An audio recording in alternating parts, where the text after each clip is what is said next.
এই টাকায় বাচ্চার জন্য একটা খাবার কিনে নিয়ে যাচ্ছে, সেই বাচ্চার চোখে উনি এই দুনিয়ার সব থেকে সম্মানিত জননী। একজন নারীকে দুটো চোখে, একজন তার কাছে জননী আর আমার চোখে বেশ্যা। একটা বিশ্বাস করেন, ন্যূনতম বৈষম্যহীন ইনসাফের সমাজ যতদিনই আমরা সবাই মিলে তৈরি করতে না পারবো, ততদিন আমরা হয়তো কাউরে বেশ্যা আরো অনেক কিছু বলে গালি দিতে পারবো, আমরা একটা ভালো সমাজ পাবো না। এই দায়টা আমাদের সমাজের। আমরা এখনো বিয়ের খাবারে গিয়ে অর্ধেক খাবার নষ্ট না করলে আমরা জাতে উঠতে পারি না। আমরা এখনো যেই পরিমাণ কমিউনিটি সেন্টারে একটা বিয়ের প্রোগ্রামে খাবার নষ্ট হয়, এদেশে এখনো ডাস্টবিন থেকে খাবার তুলে খায়। আপনারা রাত্রিরে দেখবেন, কালকে মগবাজারে দেখেছি রাত্রিরে বাচ্চারা খাবার তুলে খাচ্ছে।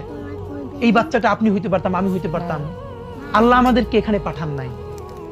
তাহলে যে এখনো ডাস্টবিন থেকে খাবার তুলে খাচ্ছে, সেই দেশে আমি ফুটানি করে আমি বিয়েতে খাবার নষ্ট করি, আমার অফিসে খাবার নষ্ট করি, প্রতিদিন ফ্রিজ থেকে এত খাবার ফেলে দেই। আল্লাহ জিজ্ঞেস করলে